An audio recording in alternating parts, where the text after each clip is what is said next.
What's good, Internet? My name is attackslug, and welcome back to WWE 2K19 Universe Mode Worlds Collide. Time for another peek at what's going on in NXT.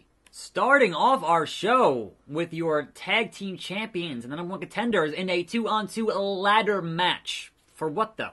Titles? Obviously not, so what's the deal? I suppose regardless of the deal, it is Brian and Brian against the Outsiders. Once again, welcome to a fine Monday here on the program. It's a new week. Yes, it is. And pretty bare bones on the wrestling news for today. That's fine though. There are things to discuss as there usually are on any fine Monday, which is Raw. This evening, Raw is going to happen, and we have one announcement for Raw that I found to be a bit intriguing, and that is Seth Rollins bringing back the IC title Open Challenge. And honestly, I feel like that means he's going to lose the belt tonight. I feel like him being, oh, hey, I'm in the middle of this Dean thing, right? And obviously Dean is challenging for the belt, or supposed to be challenging for the belt at TLC. I think bringing back the Open Challenge means that A, we're going to see some Dean interference, and that B, because of that Dean interference, we're going to see a new IC champion. And honestly, Seth and Dean does not need to be for that belt. That is a blood feud. It does not need a title, and if anything, we've seen that with the tag titles, Dean does not care about the belts. Dean just wants to hurt Seth. That is the basis of this whole feud, and that you don't need it to be for the IC belt. And honestly, that would totally elevate a bunch of other guys who could totally use a belt to help them get, you know, a bit of an elevation. Like, say, a Finn Balor would be nice. Or even, hey, here's Bray Wyatt back all of a sudden with a belt that reinvigorates your mid-card instead of having it revolve around this Seth and Dean feud. Could make things better, interesting, something. And definitely that belt could use that something. And I know, right now, it's the top belt on Raw because Brock's the champion again and is never around.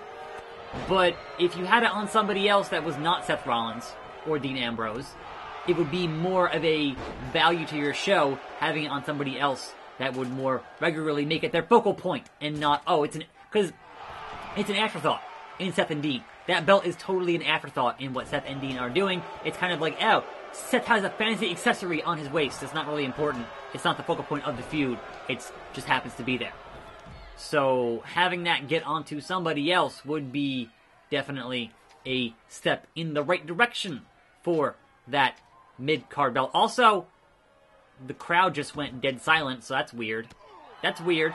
And now they're alive again. They just went completely silent while Scott Hall climbed the ladder. I don't understand that at all. And if you're wondering how I do thumbnails, I pause during the match and I move things around and do thumbnails. Just putting that out there. So there was that going on tonight on Monday Night Raw. Will Daniel Bryan get this briefcase while Bryan Danielson runs offense here? He's got nobody there. He's got nobody there. He is just getting there and he should be done, but somehow took too long to do the dumb minigame, and still, Daniel Bryan should be done here. This should be a quick match, considering how much he's been up there, how long he's been up there doing this. But no, somehow, Scott Hall fights back into it. That is shocking to me. That Scott Hall and Bryan Danielson just not, what are you doing, man? It's over. It's over. He's been there up there too long. It should easily be over. And somehow, I don't understand how. Sometimes I have to wonder about the CPU and their skill level at that Money in the Bank minigame, that ladder match minigame, because it should have been over a couple of times by now. And somehow it's not. Somehow all four men are still fighting. Daniel Bryan hitting those, there goes the ladder, hitting those world famous yes kicks. And I am baffled at this point as to how this match is not over. But, oh, just working the back with that ladder. Just working the back. And it's time for either a yes lock or the knee. It is a neck breaker. He had a wait. He was obviously charging his finisher there and then didn't use it. He's like, I tricked you. I tricked you. That's hilarious. That is hilarious. And now the flying goat. Flying goat. He's calling, no, it's perhaps a drop kick? Or no? That, really? Daniel? Really? Electric chair. That was such a cluster of a situation where because of that, you knock over the ladder and like mess up your own guy. You've cost your own tag team partner possibility to win this match because of your own hubris. Mr. Daniel Bryan, your own hubris. So now Scott Hall, with that ladder, hitting Bryan with it, and then setting it back up in the center where it should be to go for that briefcase. That means nothing but, hey, you know what? I like the fact that I can say, alright, I want to see more table matches, more ladder matches, more variety of matches on these shows as opposed to the other games where it was like, alright, here's just normal, normal, normal, normal, normal. That's boring. You need some variety on this kind of a universe mode show. Like, come on now. Oh, poor Nash landing quad first on that ladder. That's not what you want for Nash. It's not good. But again, the yes kicks. And he's like, dude, what are you doing? You ruined it. Like, he totally got pissed about that. That was pretty good. Like, can the Bryans coexist? I mean, they're the same person in different time frames, but can they coexist? That is a hell of a question. And again, the crowd just keeps dying. It keeps going like dead silent. They should be hyper than this here in NXT. But kind of a one-sided affair on certain sides here. And now Big Sexy going all the way to the top. He might have it here. He might just have it considering that other guys have been up there for so freaking long. So long. That if he doesn't get this, I don't know what to say anymore. Like, he should have this. There. He has this. And there we go. The Outsiders, your number one contenders, win that ladder match. Quite the tag team victory over your champions. And your champions obviously have beaten the challengers before. And yep, he is just, these vanilla midgets, I can't stand them. The big men, where the big boys play, should be champions. So that is kind of Nash and Hall's grudge here to get those NXT tag team titles, if you will. The damage done. They are men on a mission. Next up, we have Pepsi Man versus No Way Jose. And perhaps I should adjust those sliders less, because 2 ladder matches in a row might be a bit much, but we also might see Gentleman Jack Gallagher interfere here somewhere between Pepsi Man and No Way Jose, and that could be, you know, intriguing considering that last NXT was Pepsi Man and Jack on a tag team, because last episode of NXT was all tag team matches for rivalries. Playa, holla holla. It was a bit too much, to be honest. So I don't know. Is the third match here, which is going to be Triple H and Ciampa again, going to be a ladder match, or perhaps it'll be a regular match? I don't know. I didn't look that far ahead on the card. So here we go. Pepsi Man and No Way Jose. Pepsi Man's like, come on, man. Have the Pepsi. No Way Jose's like, no way. I want Coke. Anyway, we have the potential for another match announced, or perhaps going to be announced for Wrestle Kingdom 13 for the never openweight title, and it would be Ospreay versus Ibushi, and I'm like, everybody needs to protect their neck in that match. Good God Almighty, that has a match for number 1, high octane, but number 2, high possibility of, you know, high risk and injury, perhaps. So please be safe. Just please be safe in that match between those two. But man, just what I've seen from the announced card and the potential card for the Tokyo Dome, there's some, like, it's pretty much all killer, no filler on that card. It is a lot of matches I want to see really badly, and just, it's going to be good in January at the Dome. Looking forward to it. New Japan, just getting it done. Getting it done. So, there's that. But otherwise, not too much else happening on this fine Monday in terms of announcements or news or even rumors. Like, we haven't seen anything about what's going to go on with Lars. And honestly, I had a thought. What if the open challenge on Raw ends up being Lars, and Lars beats Seth and takes that title, and then Lars is the new guy as that, you know, mid-card champion, defeating all of the faces on the mid-card for the IC belt. That could be a compelling thing to do. Who knows? I mean, also, you got other options there. It could be Balor. It could be Bray Wyatt. It could be, you know, like, there's a lot of guys that it could be because it's the Raw mid-card. You've got a number of guys there. It could be Lashley. You never know. It could be Drew McIntyre. You never know. Like, you've got options there to put that belt on somebody else and have a compelling mid-card belt program besides Seth and Dean. Who, honestly, Seth and Dean should be in the upper card for that title that Brock's been just hoarding for so very long. Anyway, Pepsi Man going up. Pepsi Man is like, oh, Pepsi Man from all the way! Just hits the knee to face on poor No Way Jose. He's like, no. I'm going to get that North American title and quench your thirst. Try and stop me. And Jose is struggling to his feet. He's like, no, I'm going to have some Jolt Cola. I say, no way, Pepsi Man. I want that Jolt.